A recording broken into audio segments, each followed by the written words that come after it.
Welcome back to Miniature Dragon Comic Review, coming to you live from the land of Crab Boat Parking, Pike Place in Seattle, dog, which, little known fact, is not made with actual hot dogs. Seattle, Washington. As always, I'm your host for the evening and the sexiest hut in the universe, Daniel Doc Gentry, and are rising to the call our comic gurus from Miniature Dragon Studios, Woody and Alan. How are you doing tonight, gentlemen?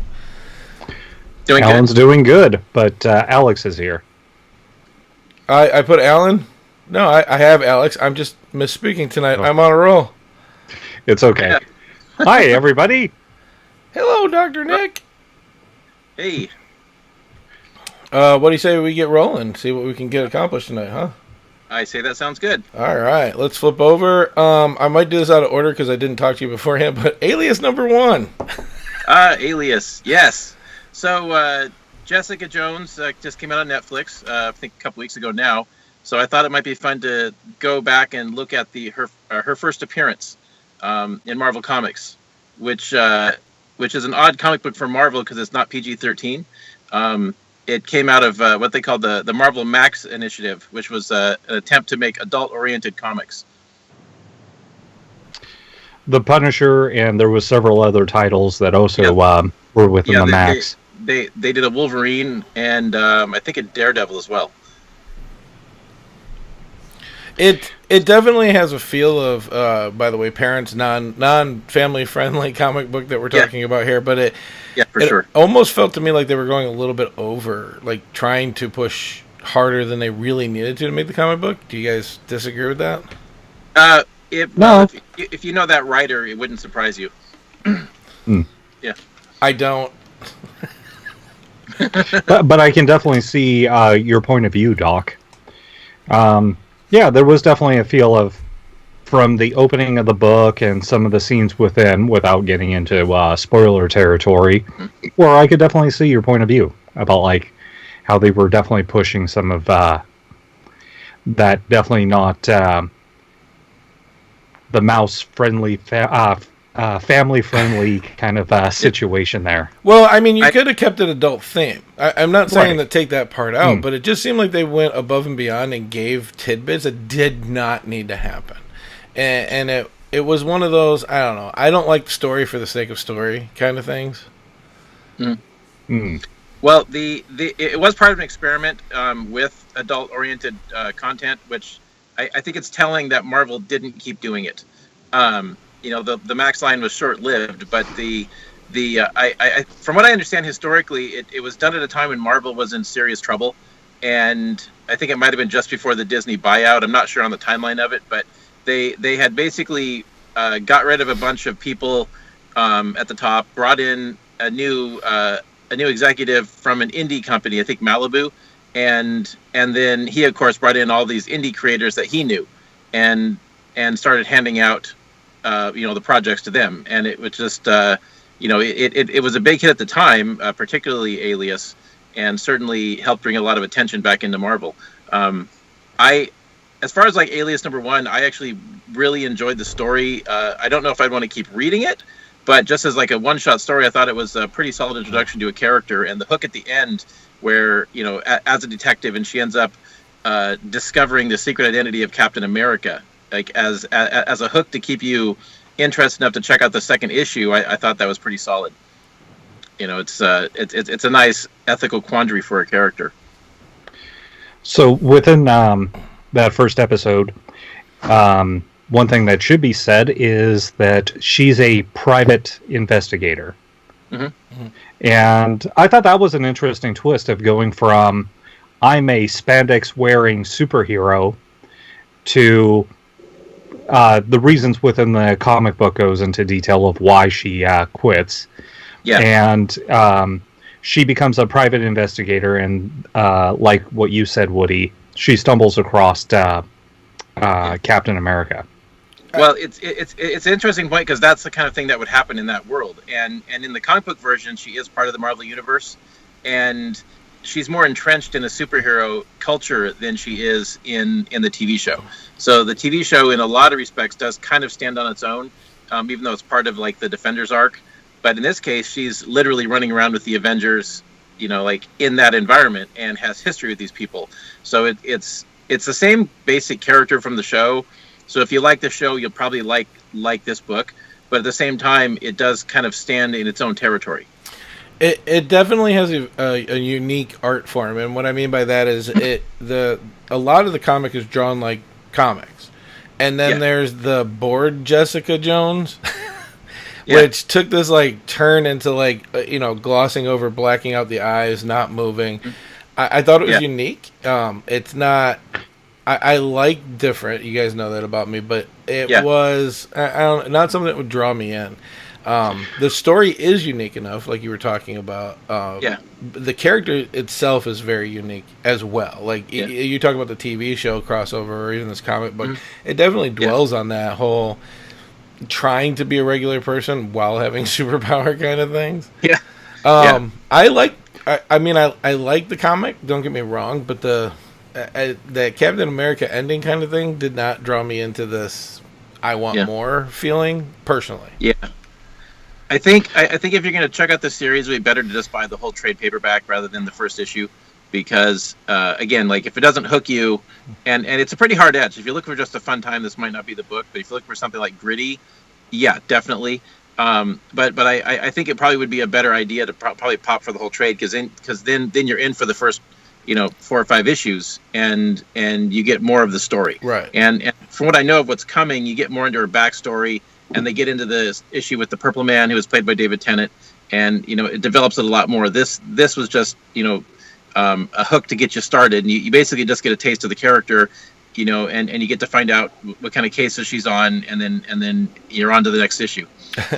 But anyways, speaking of on to the next issue, we'll bring up my least favorite out of the 3, and we'll talk about that. Superman number 42. Yeah. This is the Superman comic starting in 2016. I just wanted to clarify that.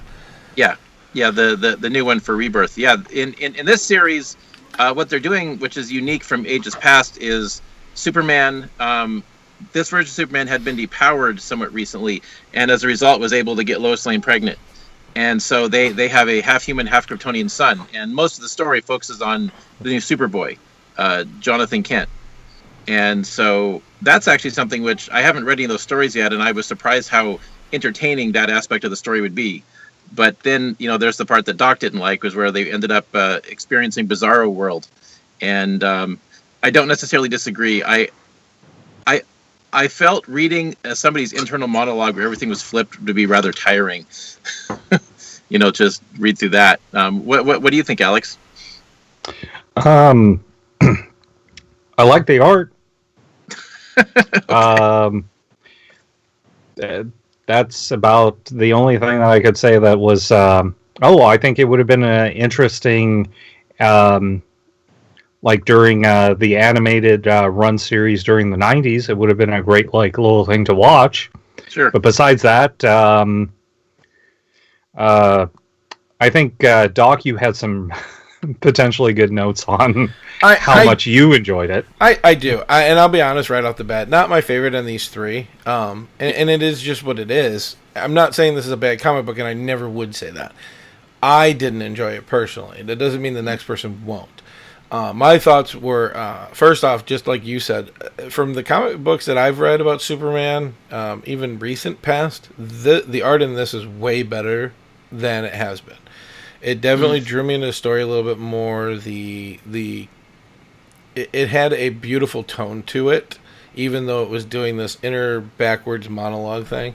I'm not a big fan of that whole Bizarro thing. I never have been. The world arcs, everything. But especially in this setting where you're going through somebody's internal monologue backwards. But I will say that for the writers, big thumbs up, because I bet you when that was thrown on the plate and they had to do it, it's well executed, even though I didn't enjoy it.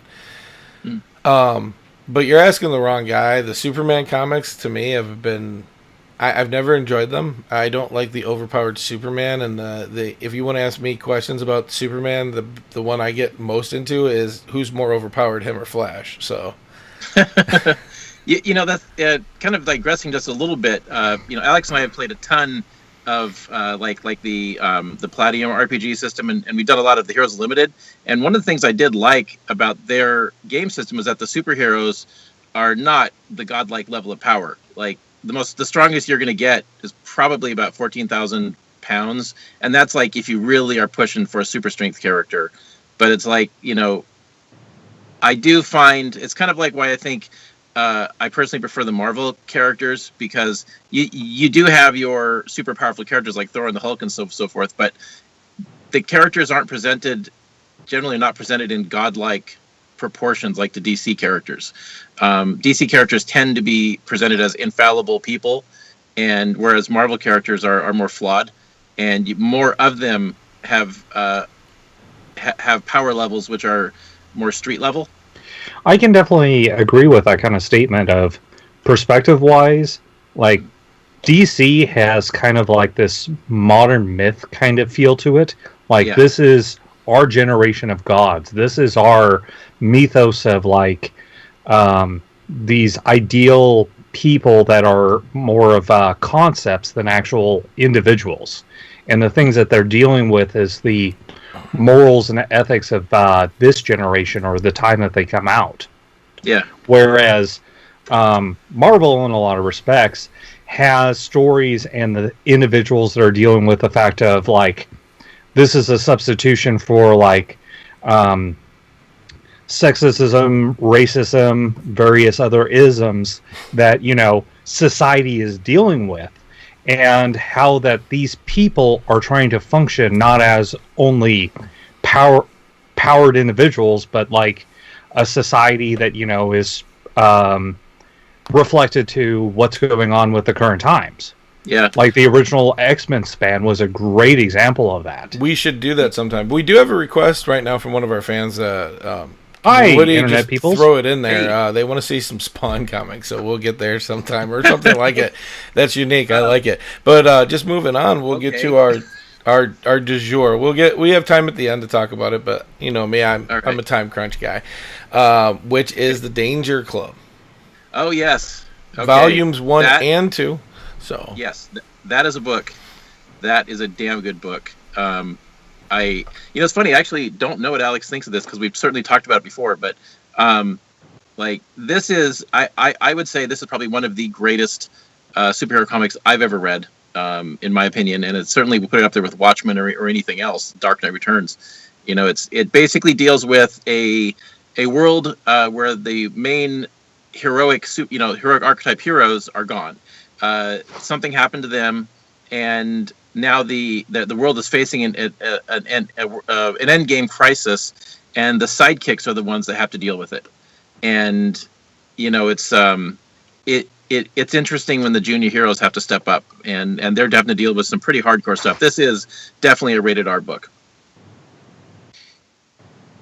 Well, it's not as rated R as Alias was, but no, that's true. There's no sex, but like, it definitely has a lot more blood. Like, I mean, I'm surprised they didn't show a bone sticking out of somebody's arm somewhere. Like, just the amount of severe beatings that people get in this thing is just amazing. It is. Alex, what are your thoughts on Danger Club? Yeah. The first trade paperback or graphic novel, yeah, I really enjoyed a lot.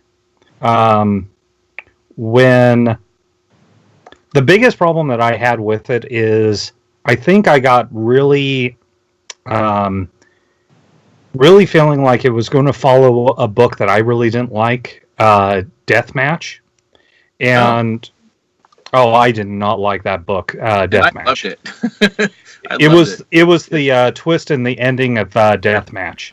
And I was almost thinking that it was going the same direction. So, like, during part of it was kind of like, oh, I enjoyed the first half. I'm getting into the second book.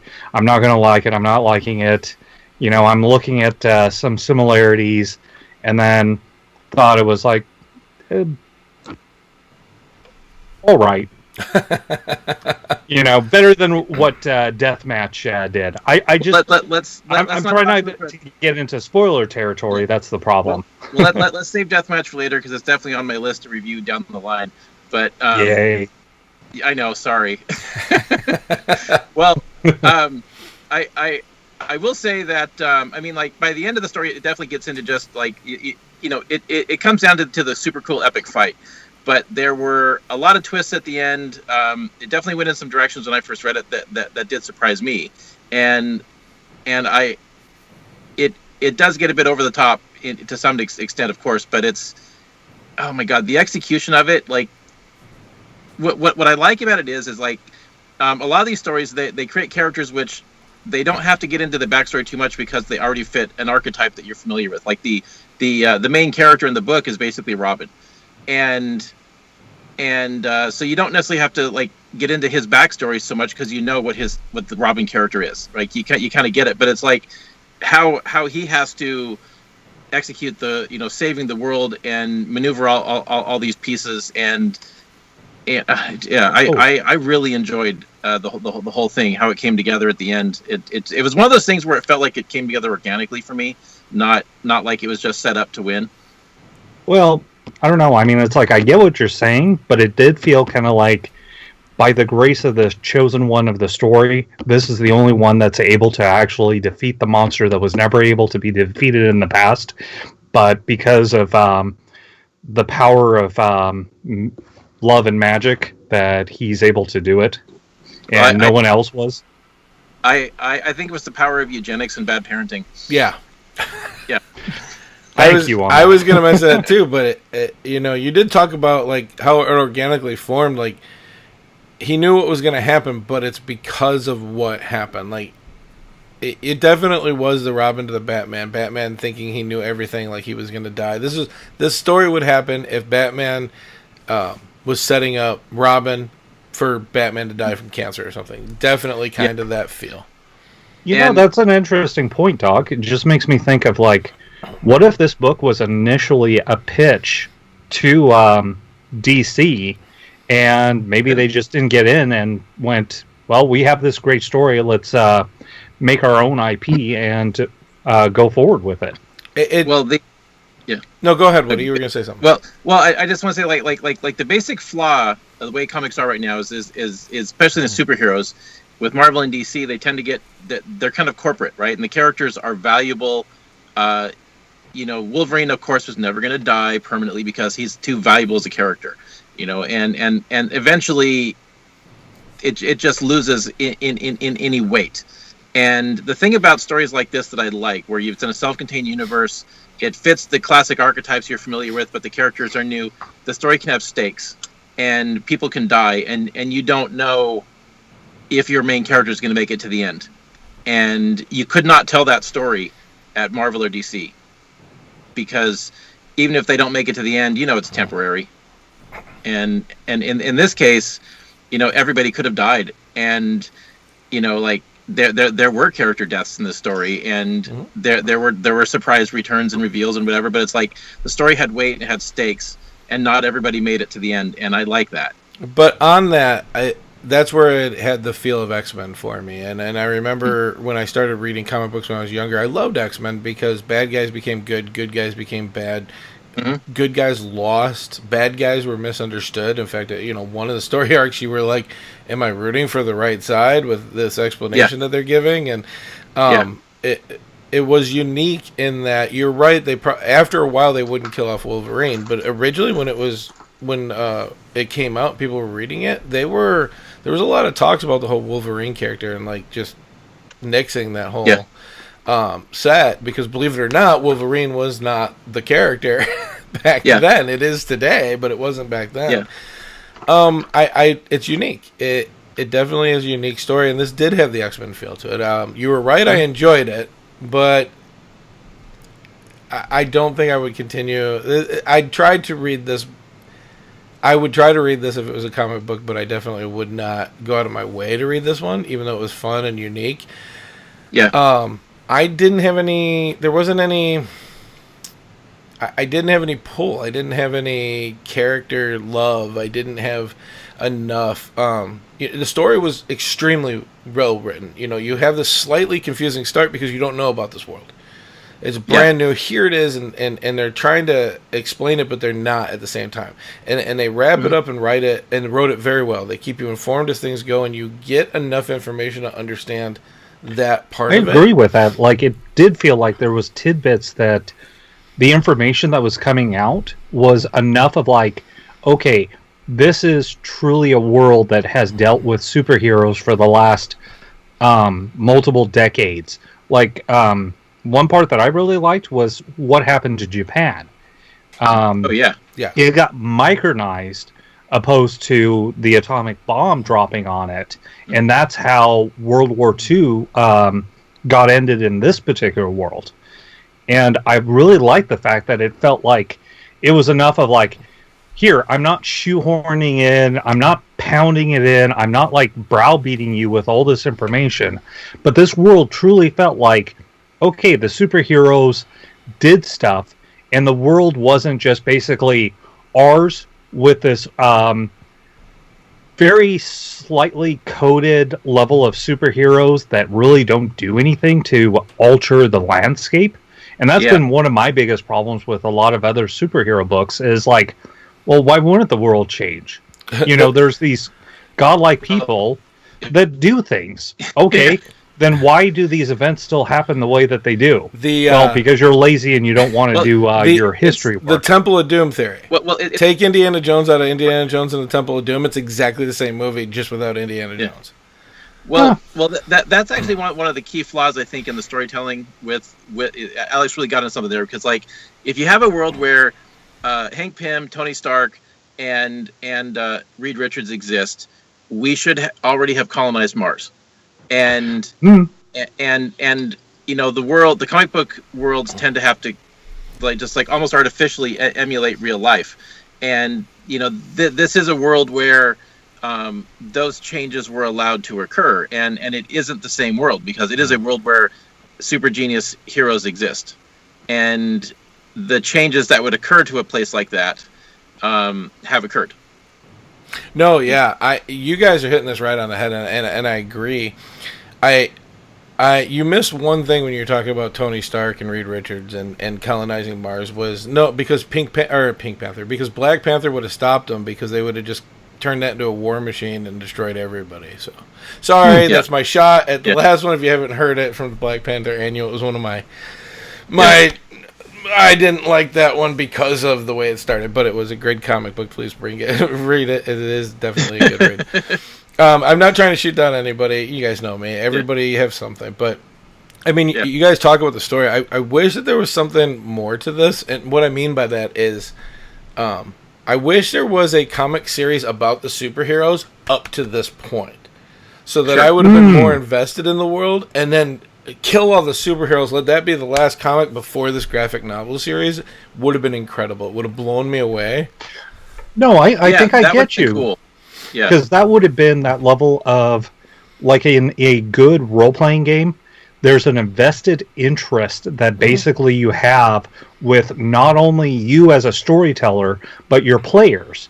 Because it's that level of, you know, getting so immersed with the story, like in this case with the superheroes, like, oh, okay, we're hearing these tidbits of what's going on, but like the main antagonist, you know, it would have been great to like see how he basically developed from like his origin part up to basically where he gets defeated. Yeah. And all those other heroes that have been dealing with the decades, we're only seeing this like slice at the very end of all these various characters' story, their chapter. And I get it as like, you know, probably the people that made this book, you know, wanted to really tell this story, but I agree with you, Doc. Like, I think maybe that was another gripe was like, besides the death match, some similarities, was like that level of inertia, that level of like, I care about, you know, Robin, you know, actually getting blown up by a bomb opposed to voting him to be killed by the Joker. If I could rebut that point, though, I mean, like it's a valid point. That would be cool. But also, you know, if you look at what actually happened to the heroes, right? They never actually reveal what happened to them specifically, but you do end up discovering that it's one of those things where you find out in the plot that what actually happened to them is not what you were told happened to them, and That misdirect is No. kind of Yeah. interesting. I Yeah, agree with you and- 100%, Woody, but you can write the comic book like that, where just one day they were all gone and they were all dead. Like, True. they were going to do this, and then you could write the exact same thing. I'm just saying, for me, personally, I had no vested interest in it, which made the story unique. The writers, the artists, and everything, it was great. Like I said, enough information to give me as I went. But the problem with that is, I was thinking as a reader or even a storyteller myself for my games, if I was to do that, my characters would stop playing because they wouldn't be vested. I wonder how many people read like the first, not even just a chapter, but the first couple of pages and was like, I need to put this down. I don't get it. Yeah, and I don't know, but like I see when I first found this series, I actually had, I think it was about 2 or 3 years ago. I met the creator of the series at Emerald City Comic Con, and I was talking to him, and he was showing me the book, and basically did a good job of selling it. So I ended up buying the whole series right there on the spot. But like, I was completely hooked after the first few pages. Just like this, the for me as a comic book writer, what I want is I want to basically take my content seriously. I want it to be well written and very, interesting, compelling. And for me, I was reading this book and it's like, this is exactly what I want out of superheroes, because it's not the same fare you're always getting, because it's ultimately superhero stories are just the same thing recycled over and over again. It's no stakes, trying to create, artificially create interest and make the stories compelling when you know that there's no risk to the characters. There's like, the stories have kind of been played out to a degree, and for me, this was a fresh take on superheroes, which was very exciting, enticing, and refreshing, and something I hadn't seen before. I agree with you 100%. I want you to know that I'm not disagreeing. I like this a lot. I would have honestly just been blown away had there been comic books up to this point about this world. Yeah. That's all I was saying and adding on to that. And it's something they can do now, actually, believe it or not. It would be great, because then people would get into those comic books and be like, no, now that you've read those, get in. You need to read the volume 1 and 2 of Danger Club. And that does remind me of one point that I really liked about this series was the opening chapters had mock versions of covers, and these people really had like a real great understanding of different time periods. Like, there was a cover that looked really like a 90s image cover, like the style, the way that it was drawn, and like there was stuff that was very perfect time period of like, okay, this is definitely something that represents like the 40s, the 50s, the 60s, the 70s going on. And it was just the art assets, the way that it was done was very sophisticated. It's just, I do agree with you, Doc. I think it would have made that level of my care level, my interest, my want to see these people succeed would have been much more would have had more value of like seeing their story unfold before and then going like, oh my gosh, this is a great this is a great event.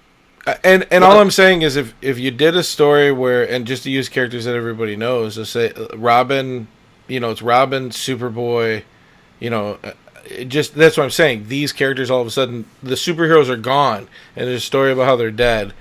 I think it would be an amazing story, but it would not have had the writing and uniqueness that we're talking about that we actually enjoy either, because that would be all wiped out. Woody, I know you probably have more. I do apologize. Just one point, if I can. 2 minutes. So how about we just do your wrap up and you just add it into that? Okay. Right. Okay. Well, with those those extra pages that Alex was talking about, where they get all retro, there's because you guys had actually missed the bonus ending issue, the 11th issue. It actually wraps into those covers and adds an entirely new layer to the story, which would change the experience if you'd read the bonus ending. So you guys should go back and check that out. When we're done here. All right. What do you think overall? All 3 books. Give me your final thoughts. Well, I would give Superman a pass. I would say Jessica Jones. If you like the show, definitely read it. and I could not possibly recommend Danger Club high enough. This is one of my all-time favorite superhero stories, right up there with Deathmatch. And so what about you, Alex? So Danger Club, definitely, as much as I griped and complained about it, I did like it. Yeah. Very enjoyable. Superman, maybe next time something else. Yeah. And the Jessica Jones one, it was all right. I mean, it felt like it recycled a lot of art assets. That was like my only real gripe that I didn't mention before. But yeah, that's fair. And what about you, Doc? So, and my final analysis is we did them in my order today, which was good, bad, good. Which is I liked Alias. I like Jessica Jones, the show, better, and I don't say that very often. I usually like comic books more, and I like the series that they do. But I'd probably have to read more just to get the feel for it. But it doesn't make me want to. So, anyways, it's definitely a good one. Please pick it up. They're all really good. Superman, not my style. That's all I'm just saying on that one. The way it was written, it does not intrigue me. It annoyed me more than anything. And my time is precious, so I don't pick up, like, you guys know, I only read the comic books you give me for this within the week. Danger Club, loved it. Like I said, I think there were missed aspects on it, but again, it would have changed everything. It is a great comic book to read. But wrapping up, I just wanted to remind you guys to go to ConwayTheSeries.com and ThunderFrogTheSeries.com. I wanted to bring it up because we talked about it last time. Support Woody and Alex and all their endeavors. They not only are critics of other comic books and writing, but hopefully they apply those critiques to their own stuff. And so far, from what I've seen, it's been really amazing. Is there anything else you guys wanted to bring up this time? No, I think that about covers it. Just, check out Danger Club. It's a good series. Yeah, it really is. Thank you, everybody. Read more comics, and as always, keep it nerdy and live your dreams.